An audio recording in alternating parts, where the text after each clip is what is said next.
Hola amigos, estamos con Iván Cherkaski. Iván, bienvenido a este espacio de Nación Golf. ¿Cómo va todo? Todo muy bien. ¿Cómo va todo por ahí? Bien, bien, Iván, gracias. Bueno, arranquemos de una. Cuéntanos un poco quién es Iván Cherkaski y cómo se acerca a la psicología y posteriormente al deporte. Oh, pero ¿cuánto tiempo tenemos? No, no, no, dale, haz un resumen contándonos un Ah, poco de los bueno, detalles. trabajo hace casi 20 años en lo que es la psicología del deporte. Arranqué junto a otro profesional que se llama Pablo Pécora, trabajando con Gastón Gaudio, antes de que gane Roland Garros, y ahí la carrera hizo puff y, y, y explotó. Previamente estuve trabajando con equipos de fútbol en Varadero, provincia de Buenos Aires, con equipos de rugby. Siempre me interesó la parte de la psicología deportiva. Yo me especialicé en psicología clínica, trabajé mucho tiempo en adicciones, pero siempre en todas las cosas que iba haciendo iba mechando un poco el deporte como parte de mis tareas y de mi trabajo, porque me gustaba el deporte y porque creía que el deporte era algo formativo y normativo para los chicos. Te escuché en un podcast y contabas un poco que también trabajaste con el tema de las Malvinas y allá arrancaste una parte del trabajo Trabajé, con el ejército. hice el servicio militar. Acá hasta una época era obligatorio, me tocó hacerlo. Obviamente al principio no quería hacerlo, eh, pero cuando lo hice, la verdad que tuve un jefe, el teniente coronel Capelli, un crack, eh, que me permitió hacer un montón de cosas que al principio las hice más porque me gustaba jugar al fútbol que por entender para qué lo hacía. Pero por ejemplo, armé un taller de fútbol con los internados y se generó una integración bastante dinámica en lo que eran los internados psiquiátricos del hospital militar, con toda la gente que transitaba en el hospital militar, dejaron, entre comillas, de ser los raros para ser parte del hospital como internados, pero no como los locos del hospital. Así que la verdad que estuvo muy bueno.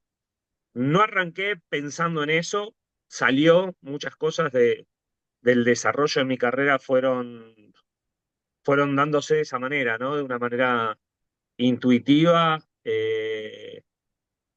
más que reflexiva y pensada. Ok, ok.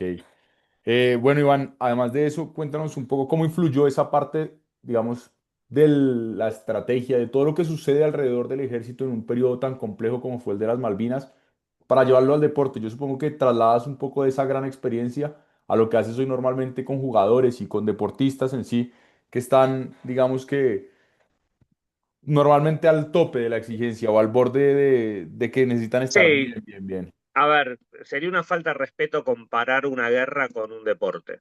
La verdad que lo que vivieron los soldados argentinos en Malvinas o cualquier persona que haya estado en alguna guerra no tiene nada que ver con el deporte. El deporte eh, podemos decir que es una batalla, pero el deporte no es de vida o muerte, eh, es muy diferente. Entonces, sí me sirvió poder aprender ciertas cosas que tienen que ver con técnicas de estrés postraumático, ejercicios de relajación, tanto en adicciones también, como trabajar visualización o cuestiones que tienen más que ver con la introspección, para descubrir ciertas cosas nuestras que muchas veces nos frenan a la hora de salir a buscar algo, pero no es comparativo el deporte con una guerra. Yo no trabajé en la guerra, yo trabajé con excombatientes. La guerra fue en el 82, yo tenía 12 Ok, años. ok. Eh, yo trabajé con los excombatientes en el Hospital Militar del Campo de Mayo. Perfecto, entiendo. Bueno, y ya entrando un poco más en materia, traslada un poco ese concepto de que el deporte no es la vida a todos sus pacientes, a la gente que lo consulta, a los deportistas que lo consultan, trata de bajarles así un poco la presión.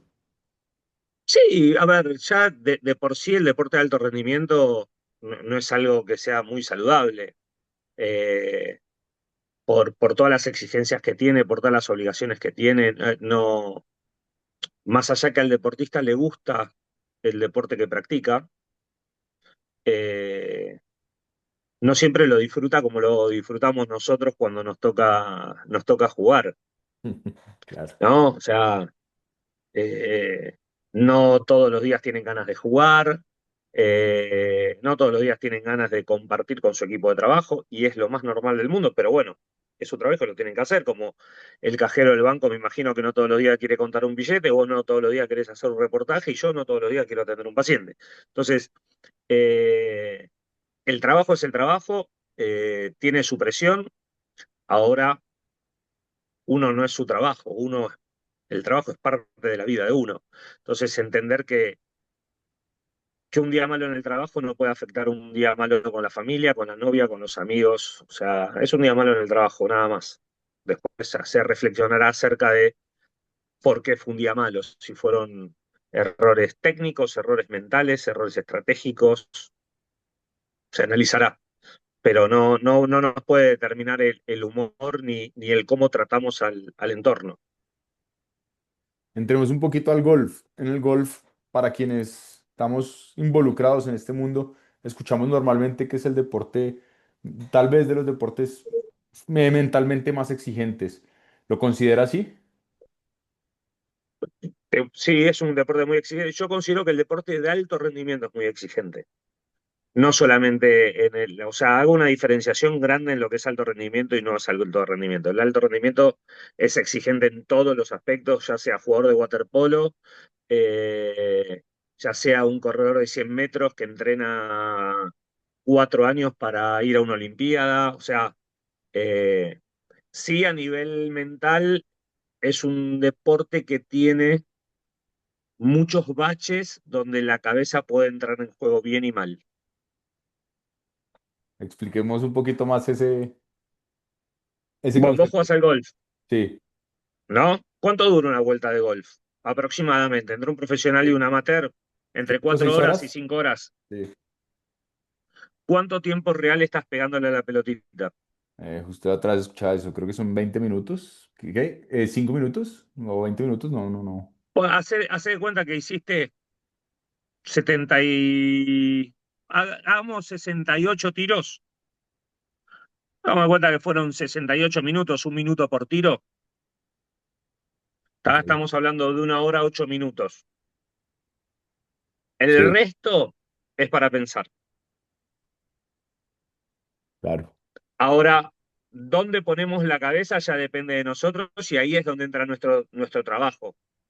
Nosotros trabajamos, o sea, yo como psicólogo trabajo mucho en equipo, trabajo mucho con el CADI, trabajo mucho con el coach, trabajo con el preparador físico, como para poder también ir preparándonos todos para ir encontrando en qué pensar en esos momentos, porque uno pega un mal swing y puede estar pensando en la técnica en vez de estar enfocándose en lo que va a venir. O sea, y en lo que va a venir no tiene que ver, bueno, y ahora voy a tirar desde el RAFA al medio del green, sino bueno, tengo las herramientas necesarias para resolver los problemas que se puedan suscitar. No me voy a apresurar, voy a ver cómo quedó la pelota, cómo está el lie. O sea, empezar como a planificar qué es lo que va a venir sin un resultado específico, y sí con un análisis necesario y exhaustivo de qué es lo que voy a hacer en función del problema que me encuentre. Entiendo, entiendo. Tú has trabajado y trabajas actualmente con la selección de Paraguay, con el equipo de Gustavo Alfaro. Y Gustavo Alfaro también es un amante del golf, que valga la pena notarlo. Pero más allá Sí, de eso, gran jugador de golf. gran jugador de golf. Sí, creo que acá ha jugado varias veces. Pero más allá de eso, la dinámica cambia mucho cuando estás en un equipo, digamos, tan grande, donde son 22 jugadores, tienes preparadores físicos, tienes una cantidad de gente. Y después en el golf, no sé, el equipo son 4 personas, caddy, coach, jugador y tú, más o menos. Y fisio, nosotros trabajamos Ah, con ¿verdad? una fisio, Fisio. con Sí, Mane, con Mane. que, que también es súper importante para poder encontrar los momentos, encontrar qué trabajar. si el jugador se pone muy tenso antes de competir o si se queda muy tenso después de competir. No, la dinámica de trabajo es compleja y es fundamental que todos estemos alineados atrás de un mismo objetivo y entender que cada uno ocupa su lugar es muy importante. Muchas veces pasa que en los equipos de trabajo el coach hace psicólogo, el psicólogo hace de coach, el fisio hace de coach, ¿viste? Cuando hay toda una mezcolanza y tener claro cuál es el rol, cuál es la función, cuando a uno... Es como una orquesta, ¿viste? Eh, tocamos todos juntos, en cada momento cada uno tiene un solo, pero si desafinamos, desafina toda la orquesta, no desafina uno solo. Claro. Ya que tocaste el tema de Nicolás un poco, Yo no toqué el ¿cómo? tema de Nicolás, vos lo tocaste. Yo Yo dije hablé de un cuál era el resultado equipo de con un Nicolás. equipo. Eh, pero bueno, hablemos un poquito de ese equipo de Nicolás Echavarría, que ha sido para mí una persona que ha ascendido notablemente durante los últimos 3 años de su carrera y ha afrontado, digamos, cada escalón dentro del PGA Tour de muy buena manera.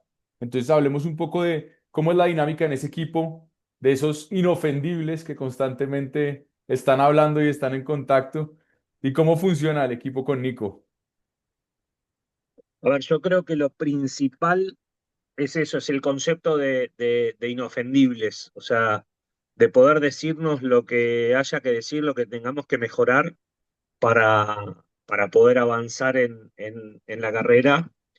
Y para eso necesitamos de un Nico, la verdad que Nico como jugador es un jugadorazo y como cabeza del equipo, porque él es la cabeza del equipo, es una persona muy abierta, muy permeable, que no quiere decir que no tenga sus opiniones y que todo diga que sí, ¿eh? Pero sí es muy abierta a la hora de poder escuchar diferentes conceptos, diferentes maneras, diferentes propuestas y elegir cuál a él le calza mejor. No, es que no te olvides que el trabajo en equipo, ya sea desde la parte de coach de golf o la parte de psicología, mismo la parte física, no deja de ser como si fuese un sastre y el traje es a medida, no es lo mismo para todos los jugadores. Entonces, cada jugador tiene su talle, le aprieta más abajo del brazo, le aprieta más en la entrepierna. Bueno, ahí está el secreto del equipo para ir armando el traje de la mejor manera posible para que le quede cómodo a la hora de competir. La primera vez que Nicolás visitó Augusta, entiendo que fue contigo, tú lo acompañaste. ¿Cómo fue para ti entrar a Augusta y encontrar ese mundo que para mí personalmente fue bastante llamativo? Es un mundo aparte dentro de una ciudad muy particular en Estados Unidos. Eh, a ver, para mí fue increíble por todo lo que implica Augusta.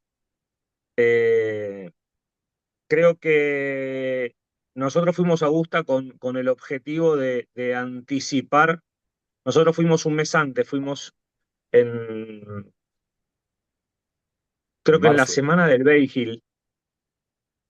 Nosotros habíamos estado uno afuera de Alternate, no entramos y como equipo decidimos ir a Augusta a practicar la cancha para que no nos sorprenda el día que tengamos que ir a competir, para sacarnos esa sorpresa. Eh, me gustó mucho acompañar a Nico a cumplir un sueño, porque su sueño era jugar el máster. Uno de sus sueños, uno de sus tantos sueños, ¿no? Su sueño también era jugar las Olimpiadas y me tocó también poder acompañarlo. Eh, y la verdad que fue algo mágico, fue algo mágico, es algo que te pone en una vereda diferente, porque tiene sus normas y sus normas son inviolables. Me acuerdo que el día que lo llevé, la primera vez que entró, que fue a jugar fue con Fabi, yo fui el segundo día, Y yo lo llevé en el auto, y yo iba con un bermudas y un hoodie en el auto, los iba a llevar. Y me acuerdo que el policía de la entrada, cuando me mira y viste y se acerca y mira por la ventanilla, me ve con bermudas y me dice que no, no puedo pasar así. Y le explico, mirá, los voy a dejar y vuelvo, no, no voy a salir. No, no, no, no, no, no, nunca nadie bajó en bermudas en Augusta. No, pero no voy a bajar, o sea, lo llevo y no voy a salir del auto. Eh, y cuando salgo, que los dejé y salí automáticamente, además nos tuvimos que comprar un saco porque para entrar había que usar saco. Y me acuerdo cuando salí, el policía me agradecía que no había bajado. Digo, "No, bueno, pero ¿cómo voy a bajar si la norma es no, no bajar?" Y así todo. O sea, no puedes entrar a tal lado, puedes entrar a tal lado, tenés la credencial que tiene un GPS que si estás en algún lugar que no tenés que estar, vienen y te dicen de una manera muy educada, acá no tiene que estar, por favor, retírese. Eh, la verdad que es increíble. O sea, es increíble y la cancha también es increíble. Cada hoyo tiene su historia, cada hoyo tiene su tiro, tiene su magia. Eh, eh, tuve la suerte, creo que vos también, ¿no? De cruzar el puente del 12 caminando. Sí, lo hice. Y, y la verdad que si te pones a pensar, cruzar el puente del 12 en la semana de Augusta, eh, son contadas las personas que pudieron sacarse esa foto. Entonces, no, es mágico. O sea, la verdad que si tengo que ponerme a pensar, entra en uno de los hitos de mi carrera. La verdad que tuve bastantes, mm, me gusta poder tenerlos, y haber compartido tanto los Olímpicos como el máster con Nico es uno de los highlights de mi carrera. Desde tu lado, más allá del profesionalismo que enmarca el estar al lado de Nicolás en una competencia, así como lo puede ser estar en un partido de Paraguay en las eliminatorias, ¿cómo vives la competencia de Nicolás jugando en momentos complejos como fue el caso de la última ronda? A ver, la vivo con los nervios y con la pasión que tengo que vivirla para poder trabajar de esto y con la cabeza fría de entender que un resultado no nos define. Eh, eh, obviamente me hubiese gustado que termine mejor, sí, me hubiese gustado poder entrar inside the ropes y poder ver de qué manera ayudarlo, sí, porque a veces da cierta impotencia eh, ver que no está pudiendo resolver algo y capaz que uno piensa que desde lo que uno le puede aportar cambiaría la cosa o no. Eso la verdad que es parte de lo que uno cree y la verdad que no lo sé. Pero bueno, son esas cosas. La verdad que lo vivo intensamente, no, no me da lo mismo. No me da lo mismo si hace un birdie, no me da lo mismo si hace un bogey, si hace un triple bogey, si termina primero o si termina no pasando el corte. Lo vivo de esa manera. El día que no lo vivo de esa manera me pongo un rapipollo y trabajo de otra cosa. O sea, no, no trabajo más de psicólogo deportivo. Me imagino que con tanta experiencia has ido descubriendo cosas de cada deporte que te van llamando particularmente la atención. En el caso del golf, ¿qué te ha llamado la atención? ¿Qué ha transformado un poco el conocer y el estar más adentro de ese mundo del golf? Me llamó mucho la atención, como vos decís, un poco la dificultad, o sea, la capacidad que tienen de pegarle con un bastón, con una cara a una pelotita chiquitita, ¿entendés? Y tener un gap de dispersión muy corto para poner la pelotita en un determinado lugar donde la ejecución y la práctica del golf me parece que son muy, muy difíciles. Es un deporte, entra dentro, sí, del top 5 de los deportes difíciles a la hora de la ejecución. Eh, me llamó la atención desde que yo trabajo a hoy el avance del profesionalismo que hay en el golfista. Hoy los golfistas son atletas. Cuando yo arranqué no eran atletas.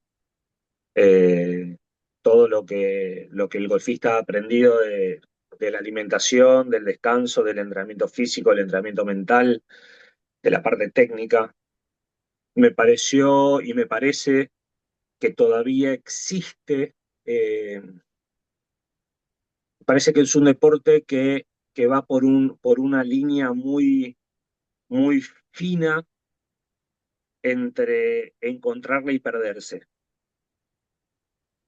Eh, Me parece que al tener tantas cuestiones técnicas, ¿no? De cómo agarro el grip y de cómo saco el palo y si lo saco así, si lo saco así, sí. Creo que a veces es muy fácil perderse y cuesta después encontrarse. Cuando nosotros con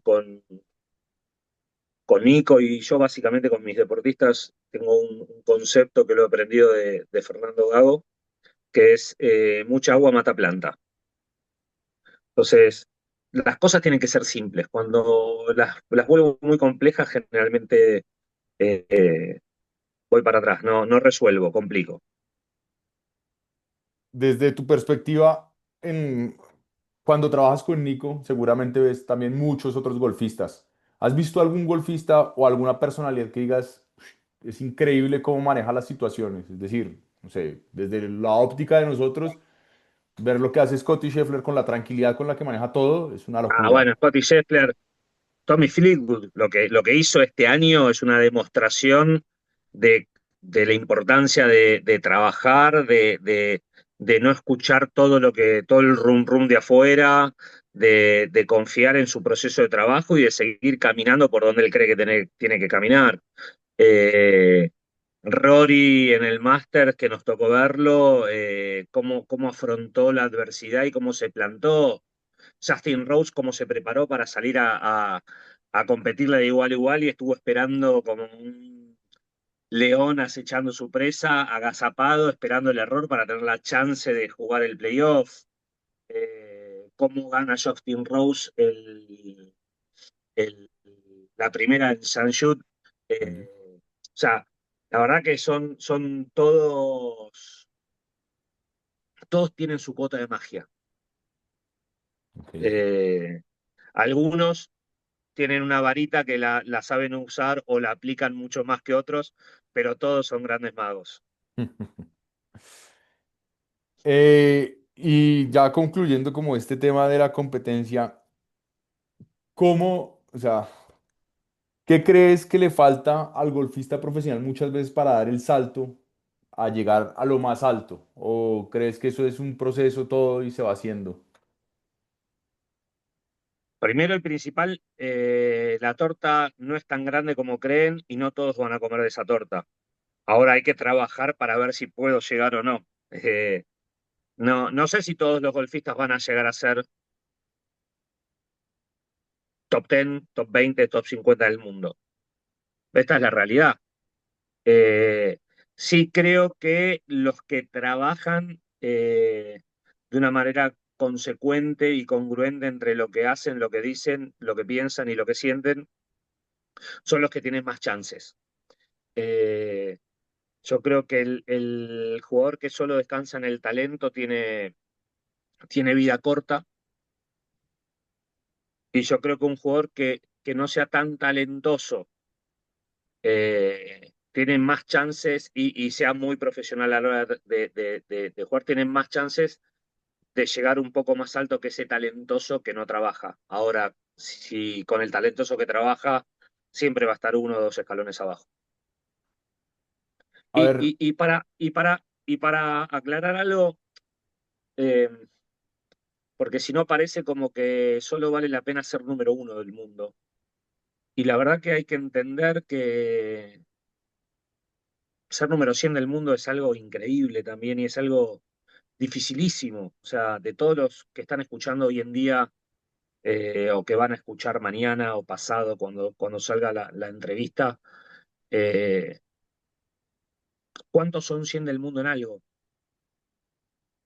Entonces, muchas veces, no, pero Fleetwood, qué pecho frío, mirá cómo perdió. Flaco estuvo no sé cuántas veces por ganar, estuvo por ganar un Major, o sea, no miremos al deportista solamente con si gana, si pierde, si es número uno o el resto no sirve. Miremos al deportista con su carrera, cómo se esfuerza. A mí me tocó compartir en una época, no trabajar con él, pero sí verlo de cerca, porque me tocó estar en torneos donde estaba él, David Ferrer. Y David Ferrer, un tenista español, nunca fue número uno del mundo. Creo que llegó a ser número cuatro, número cinco. Cinco. Pues, sí, sí, sí. Pero estaba Federer, estaba Nadal, estaba Djokovic, estaba Murray. Era muy difícil. Ahora, él sabía que para poder ganarles a ellos, él tenía que estar al 110% y que ellos bajen un 10% de su rendimiento. Para mí, Ferrer era un crack. A mí me ha tocado estar en Colombia en una academia de tenis y escuchar a padres de chicos diciendo que Cabal y Falla no eran, Cabal y no Farah, eran sí. buenos porque no eran número uno, ¿viste? Decís, ¿cómo me vas a decir que después fueron número uno en dobles? Pero la realidad es que evaluemos al deportista por la carrera que tiene y no por si ha tenido un número uno o no. Claro, entiendo. Eh, bueno, iba a hablar del tema de los padres ya que lo tocaste, pero quisiera hacer una pregunta antes. El, en tu caso, cuando asumes un reto con un cliente, con un paciente, digamos que siempre hay ciertas expectativas, pero te ha tocado o tú lo analizas desde tu lado decirle, usted no está para esto, o sea, lo hablo en el caso específico del golf, usted no está para PGA Tour, usted no está para European Tour, usted está para Corn Ferry Tour y siéntase agradecido Eh, a 300 del la, mundo. la- la verdad que no me ha tocado para decir estás para Conferritour, PGA o Europa, porque la verdad que yo no sé para ¿Para qué están? si Pues, les va a dar o no. ok, sí, Sí me ha tocado decirle, mira, la verdad que como encarás las cosas, es difícil que puedas progresar, porque no estás siendo profesional, no estás entrenando de la manera que tenés que entrenar. Me ha pasado de un chico en la escuela del PGA de las Américas que pasó a la escuela y decirle, la verdad que lo peor que nos pudo haber pasado es que pases la escuela porque no estás preparado para ir a jugar el Tour de las Américas. O sea, tuviste una semana muy buena de 36 que no van a ser como esta. Entonces tenemos que estar preparados a la experiencia del Tour de las Américas que vamos a tener el año que viene, saber que va a ser de aprendizaje, no podemos salir con expectativas de poder lograr objetivos que no estén acordes a nuestras posibilidades. Sí, yo soy de la idea de poder decir las cosas desde mi perspectiva, ¿no? O sea, lo más real posible, ponerme objetivos difíciles pero alcanzables y sobre todo medibles, ¿no? claro, claro. Y ahora sí pasemos a los padres. Justo ahorita el deporte que cada vez es más exigente, que cada papá sueña con su niño figura, con su hijo figura. ¿Cómo manejar las expectativas de los padres y en esos casos cómo manejar al deportista para que pueda alejarse un poco de esa, digamos, presión? Mira, hay una frase que yo utilizo mucho que no es mía, me hubiese encantado que sea mía, pero no es mía, que es, si querés un campeón en tu familia, andá y entrenate. O sea, no lo vuelvas loco al chico para que sea un campeón. O sea, no es para los padres esta frase, ¿no? O sea, si querés un campeón en la familia, andá y entrenate vos. No lo vuelvas loco al pibe. Claro, Eh, yo creo que muchas veces los padres depositan ilusiones. Es muy difícil que un padre vea a su hijo desde la realidad. Para todos los padres, su hijo es Messi, es Tiger Woods, es Roger Federer. Eh, de hecho, si vos ves a los chicos, muchas veces llegan y antes de tomar una clase llegan con eh, su bolsa de palos nueva, increíble, y no hicieron un fitting. sí, claro. O sea, no es que llegaron al profe y le dijeron, che, profe, ¿qué es lo que tengo que hacer para que mi hijo, sino que ellos ya empiezan a armar. Ahora, ¿lo hacen desde el amor? Obvio que lo hacen desde el amor. No conozco ningún padre que quiera lo peor para sus hijos. Ahora, no siempre uno sabe qué es lo mejor para un hijo. Por eso contrata a un profesor, contrata a un preparador físico, contrata a un psicólogo y en función de eso poder apoyarse y trabajar en equipo. La familia no deja de ser una pata importante dentro del equipo de un deportista. Y los padres tienen que aprender a ser padres de deportistas. No es fácil ser padre de deportistas. ¿Por qué es tan difícil? Porque el deporte todo el tiempo te pone en un lugar de incomodidad. A un futbolista el técnico no lo cita y para el padre el técnico es un HDP que no cita a su hijo y que le está haciendo mal a su hijo. Entonces están comiendo en la mesa y, che, ¿por qué no te citó ese HDP que no ve lo que vos te estás... no hay una... Primero un pensamiento un poco más objetivo, es muy difícil ser objetivos con nuestros hijos. Nuestra mirada es muchísimo más subjetiva que objetiva. Y después uno tiene esperanzas de que sea un iluminado, y capaz que no es un iluminado, entonces uno lo vive como fracaso. Y la verdad que no sea número uno del mundo en el deporte que practique, pero que pueda practicar un deporte, por ejemplo, pasa con el deporte universitario. Eh, Hoy en día, ¿cuánto sale una beca en Estados Unidos para estudiar anual? De 25.000 a, depende de la universidad, pero 25.000, 20.000 dólares al año, a 100.000 dólares al año, más o menos. Sí, Imagínate si vos sacás una beca, ponele de 40.000, ¿no? ya Una estás. beca de 40.000 dólares para ir a estudiar a una universidad, jugando al tenis, al fútbol, al golf, a lo que sea. Te forman porque te pagan la carrera, ¿no? Te enseñan, seguís practicando el deporte. Entonces, vos durante 4 años, 4 por 4 dice, ganaste 160.000 dólares. ¿Vos en 4 años ganás 160.000 dólares? No, Puedo asegurar que muchos padres que mandan a los hijos a la universidad en 4 años no ganan 160.000 dólares tampoco. claro. Y es un logro grande, es un logro grandísimo, porque pudiste con tu deporte pagarte una carrera muy costosa, darte una herramienta para el día de mañana desempeñarte en el mundo con alguna profesión y tenés la chance también de seguir intentando practicar tu deporte. Entonces, eh, mirá cómo el deporte te puede ubicar en diferentes lugares y desde diferentes miradas darle otro valor. Obvio, obvio, obvio. Iván, ¿cuál es tu top 5 de hitos alcanzados desde lo deportivo en tu trabajo? Eh, Haber estado trabajando en el momento que yo estaba trabajando con ganadores de Grand Slam de tenis, ya sea junior como profesionales. Me tocó estar con Gastón Gaudio cuando ganó Roland Garros, con Flavia Pennetta cuando ganó el US Open en singles, con Flavia Pennetta y Gisela Dulco cuando ganaron Australia y el Master, con Agustín Velotti cuando ganó Roland Garros Junior y con eh, Cristian Garín cuando ganó Roland Garros Junior también.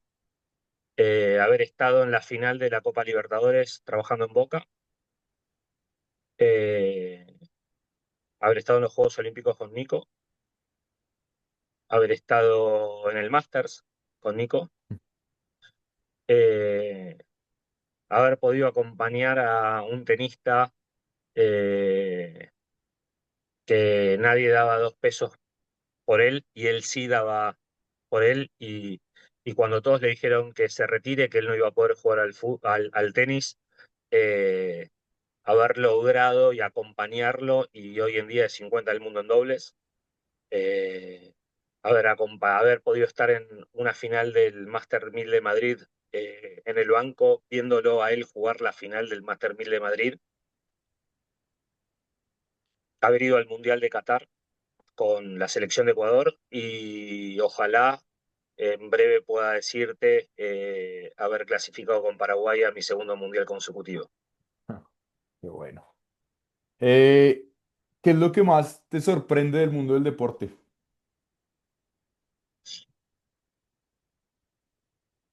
Me sorprendo cuando encuentro buenos corazones.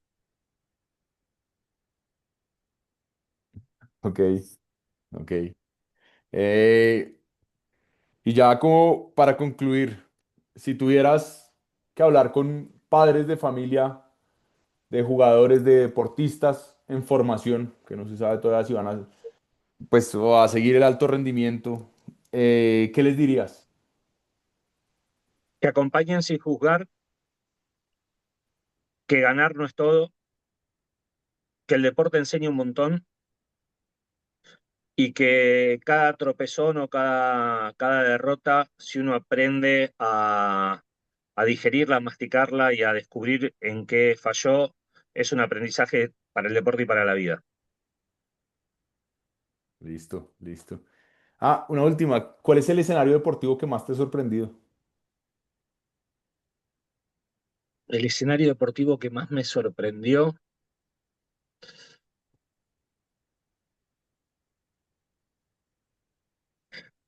no sé si el que más me sorprendió. A ver, hoy en día, hoy en día te puedo decir que el escenario deportivo en el que estuve y no lo supe valorar fue cuando estuve en San Andrews. Ok. Que si me hubiese tocado estar hoy en día en San Andrews, lo hubiese disfrutado 100.000 veces más de lo que lo disfruté en su momento cuando fui, que no sabía jugar al golf. Que no entendía que era pegar un drive y un pitch a un drive y un hierro 4. Para mí era lo mismo. Eh, Eso y haber estado en un Juego Olímpico para mí fue mágico. Creo que para mí estar en un Juego Olímpico era un sueño que no me imaginaba poder cumplirlo. Y lo pude cumplir, gracias a Nico. Bueno, pues ojalá se repita. Bueno, Iván, pues muchas gracias. Ojalá se repita también esta charla con un poco más de tiempo y con un poco más de planeación por parte mía. Sí, la Eh, verdad que un desastre, un desastre, un desastre. Bueno, Tenemos que compartir otras caminatas, exacto, así es. Otras varias, ojalá. La verdad que la ¿está? pasé muy, muy bien. Y a ver, alguna vez jugar un golfito también. Exactamente. Ojalá se pueda en noviembre de pronto. Toca Oh, cuadrarlo. vamos a ver, yo sabés que mi handicap indica que me tenés que dar 2 golpes por hoyo, así que está grabado ya. Bueno, Gracias. listo. Gracias, Iván. Un abrazo. Chao, buen día. Chau, chau. Muchísimas gracias. Nos hablamos. No, a vos. Chau, saludos. Chao.